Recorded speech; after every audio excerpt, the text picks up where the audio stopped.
Rice কুকারের মধ্যে গরুর মাংস রান্নার একটা প্রস্তুতি।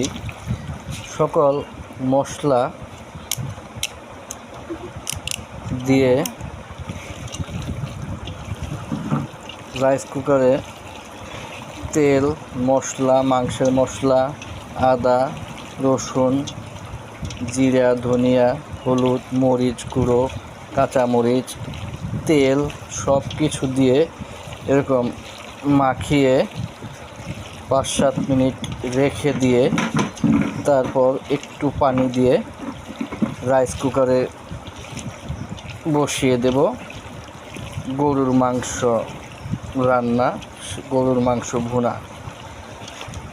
দেখি কেমন হয়, আশা করি খারাপ হবে না। একটু পানি দাও। হ্যাঁ, ব্যাস ব্যাস একটু পানি দাও।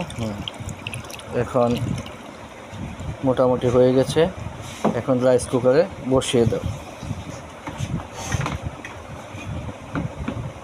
দাও, রাইস কুকারে বসিয়ে দাও। ব্যাস রাইস কুকারে বসিয়ে দেওয়া হয়ে গেল। হিট দিয়ে দাও, সুন্দর করে নাড়া দাও।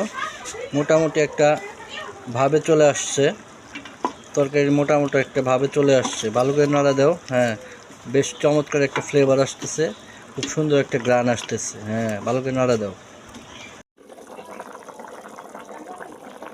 ব্যাস তরকারি হয়ে গেছে।